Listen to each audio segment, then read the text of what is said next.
What's happening now? We're 30 years into our work.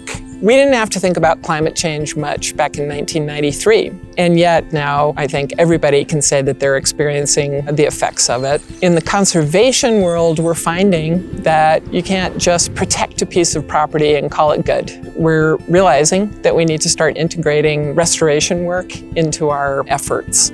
So we're showcasing that out at our property in the Galisteo Basin. It's 300 acres, and we're showing people how to take care of erosion issues. We're revitalizing a wetland. In 2024, we're going to be doing a grassland restoration plan.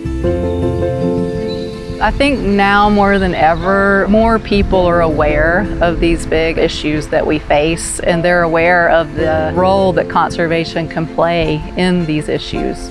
Being part of the Conservation Trust has really shown us how to protect these sorts of wild lands and the importance of doing that for not only us to enjoy, but for other people to enjoy into the future.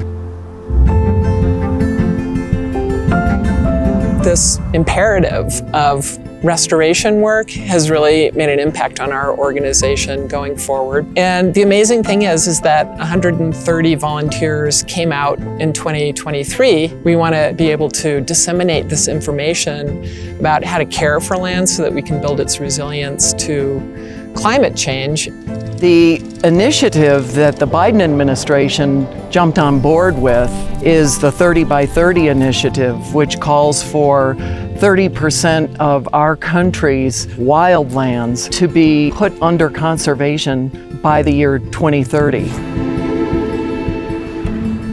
It's going to take private landowners to participate in this effort, and conservation is expensive. And so 30 years into our work, we're also realizing that we need to open the door of conservation to more people. We have to provide more equity in people's ability to protect their property. And the way that we're doing that is we've been fortunate to raise some money to create a quick start fund, which will front the money to a landowner to cover transaction costs. Coming up, we're trying to raise more money to be able to completely cover the transaction costs without repayment. And why is this important? Because climate change is really demanding that we create larger connected conservation corridors to give plants and animals the opportunity to move to areas where they can survive.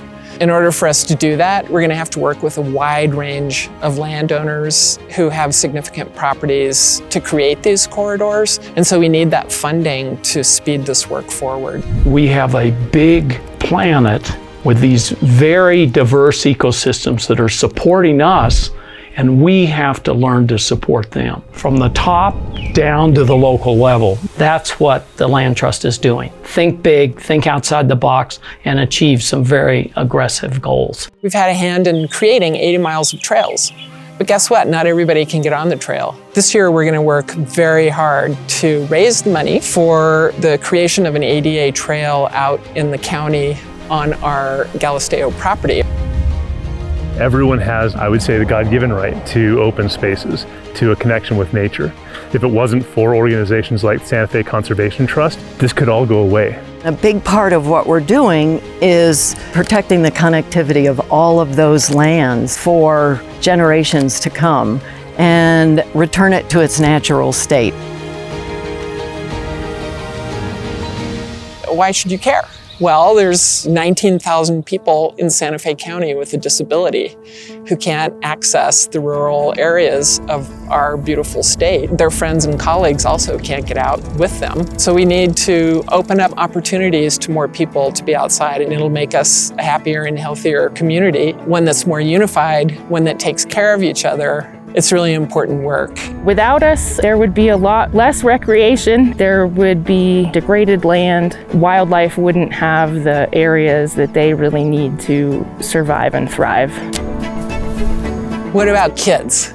Kids are going to be our future of conservation. The EPA says that the average American spends 90% of their time indoors. If people don't get outside, if they don't care about nature, they're not going to work to protect it. That's a big part of our work also going forward, which didn't really exist 30 years ago. We do that in a variety of ways through our Passport to Trails program, which gets 4th and 5th graders up to the trails, and then Vamanos, the community walk program that we do. I wouldn't be as healthy, I wouldn't be as happy. Thanks to Vamanos, I've discovered parts of Santa Fe I'd never seen, and I've lived here for decades. What's special about this trust is its commitment to connecting people with the land in a spiritual way that around here is so important to who we are. We've had people from 2 years old to 98 years old walk with us, so that's a really important program, just to remind people how important it is to get outside and be in nature. All of these things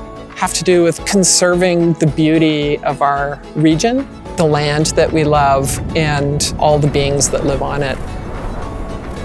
The places that the Trust has conserved make Santa Fe really what it is. It makes people love it and want to live there and stay there. When you think about the Santa Fe Conservation Trust, remember that our work improves your quality of life, protecting the landscapes that we all love, protecting the biodiversity of life that we all depend on, connecting people to nature and its health and life-giving qualities, building community around being outside together. Think about the Santa Fe Conservation Trust when you are feeling the joy of living here, because we've had a big part in making it what it is today.